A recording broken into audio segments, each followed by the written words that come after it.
अच्छा, भगवान की अकारण कृपा कहाँ दिखती है? आपसे पूछा जाए, भगवान बिना कारण के कृपा करने वाले हैं।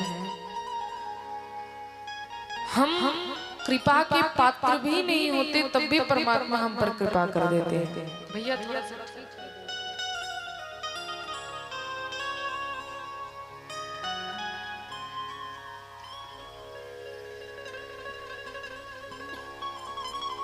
बोलिए भक्त वत्सल। गोस्वामी जी ने बहुत सुंदर उत्तर दिया।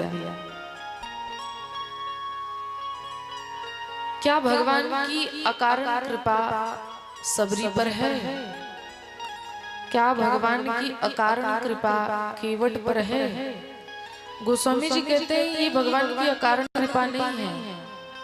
सबरी मैया वर्षों से तपस्या कर रही हैं, तो उस तपस्या का फल स्वरूप, उस तपस्या का फल है कि भगवान उनको दर्शन दिए। केवट भी भगवान के भक्त हैं और वर्षों की प्रतीक्षा है कि कब प्रभु गंगा तट पर आए और मैं उनको पार उतारूं। तो भगवान की अकारण कृपा यहाँ भी नहीं है।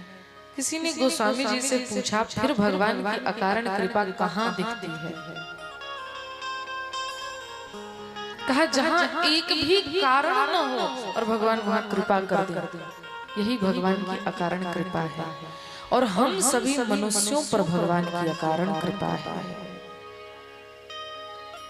बंधुओं, हम न जाने पिछले जन्म में क्या थे।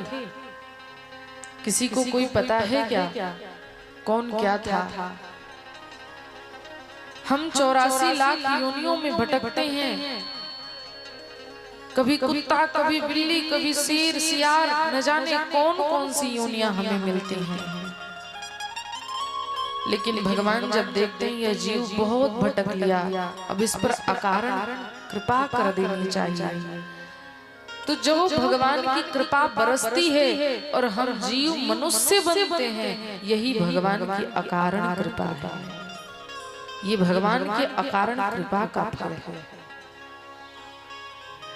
लोग कहते हैं ना कि पूर्व जन्म में अच्छा कर्म किया होगा तो मनुष्य बने।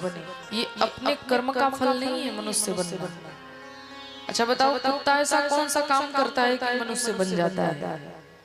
मान लो अगर हम पिछले जन्म में कोई निकृष्ट योनि में होंगे, तो वो जीव कौन सा पुण्य कर लिया कि उसे मानव बनना पड़ा? मानव बनना अपने कर्म का फल नहीं है, अपितु भगवान की जब अकारण कृपा बरसती है तो हम जीव मनुष्य बनते हैं। और भगवान अकारण कृपा करते हैं हम पर। और भगवान के भीतर कितनी कृपा है, आप उदाहरण उठा करके यदि देखें तो जो भगवान को क्षति पहुंचाने के लिए आता है, भगवान उन जीव